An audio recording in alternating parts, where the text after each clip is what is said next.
right. In 2001, I built a car on solar energy. A friend of mine had seen this race in Australia where solar cars compete against each other over 3,000 kilometers through the harsh Australian desert. There wasn't a Dutch team yet, so we decided to start our own. Our basic plan was just to build a car from styrofoam, put some solar panels on top, bring that to the starting line, drive 100 meters before it collapses, and then go surfing. That seemed like a doable plan. So we started with 8 students to build this car. Then we invited the former Dutch astronaut Wubbo Ockels to be our coach.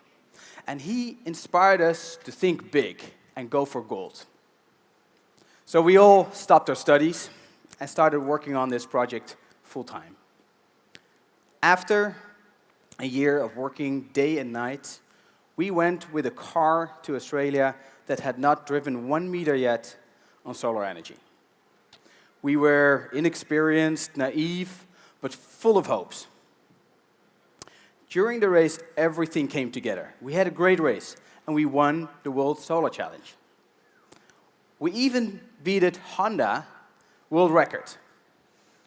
The team leader of Honda sent us an email to congratulate us, but also to express his disbelief that only 8 students could beat his 100 Honda engineers. At that time, I felt everything was possible and I could not fail. Now fast forward to 2009. One summer evening, I was sitting on my terrace at home drinking some tea. I've been working in sustainability for 10 years. I should have been optimistic, etc., but I felt desperate. I felt that we were losing the battle against climate change. I thought nobody was really interested, and just the large corporations would just delay the implementation of renewable energy as long as they could, until it would be too late. In my view, humanity was driving headfirst into a dead-end road, putting its foot on the gas pedal and saying, "This can't be a dead-end road. Look, I'm going faster." That evening, I realized that my vision on the future had radically changed. And I decided to get back to that place of impact. So, with the solar car, I was in the top right corner. The future was going to be better, and I was in control. That summer evening, I thought the future was going to be less, and I didn't feel in control.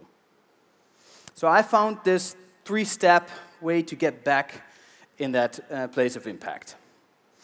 And I call that inspire, connect, act.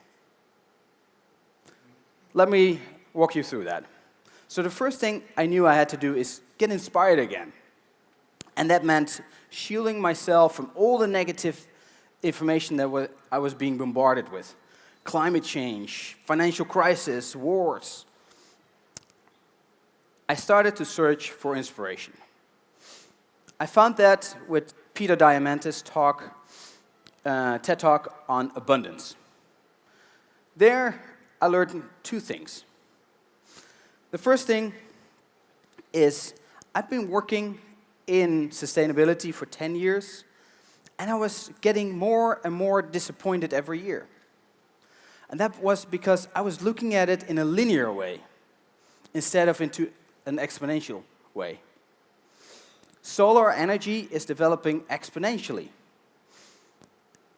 Today, solar energy is still a very small part of all our energy capacity, but it's growing 10 times every 6 to 8 years. If you follow that trend, we're going to have as much solar energy capacity in this world in 2040 as all the coal and gas combined today. And only 10 years later, in 2050, we're going to have 10 times, maybe 100 times more capacity in solar than we have today, than we have with coal and gas, which is amazing. Basically, I believe in 2050, energy is going to be free. The second thing I learned from Peter Diamandis' talk is that it's not only solar energy that's developing exponentially. there are so many technologies where the cost is going down so rapidly, and it's going to change your world forever. For example, in biotech, the cost of sequencing a DNA has dropped 10,000 times in only the last 7 years. Soon, it will be cheaper to sequence your DNA than to flush your toilet. And you have 3D printing. You have industrial robots, drones, solar sensors, neurotech, medicine, all going through the same exponential curve. And the interesting thing here is that because now the prices are getting so low, it gets accessible to small groups of people with low budgets to really start to have an impact with those technologies.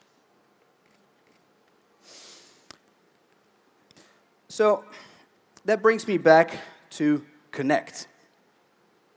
Let me say to you that you are the average of the 5 people you spent the most time with. Think about that. Who are those 5 people? Are they helping you to achieve your dreams, or are they holding you back? Who do you want to connect with?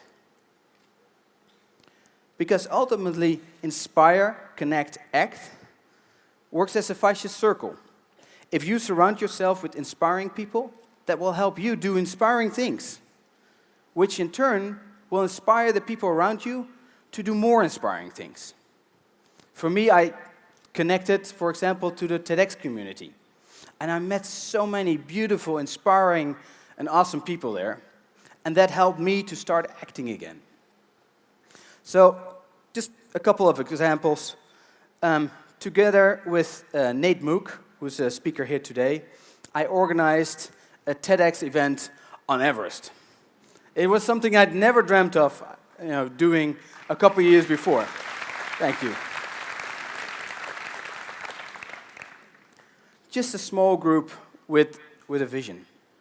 I'm now helping a group of students in the Netherlands to build an exoskeleton to help people that are disabled to walk again. And this is a small group that is participating in the Cyberlon. It's a new kind of Olympic Games for people that cannot walk to start running and jumping and compete against each other. And it's beautiful to see those people work together and use this technology. I want to give you one more example. I'm a good friend of Bas Lansdorp, another Dutch guy, and he founded Mars One. So Mars One ambition is to start the first human colony on Mars. Their aim is to send 4 people on a one-way trip to Mars in 2027. These people will not come back to Earth. They will die on Mars. And as crazy as that sounds, 200,000 people applied to be one of those 4.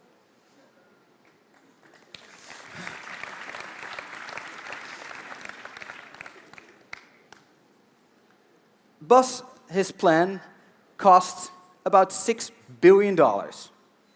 That's a lot of money. However, if you compare that with the Olympic Games, in only 2 weeks, the ad revenue of the Olympics were $6 billion. And I'm sure that if we're going to send people to Mars, everybody in the world will watch.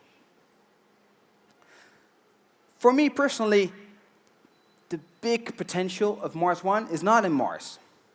It's here on Earth.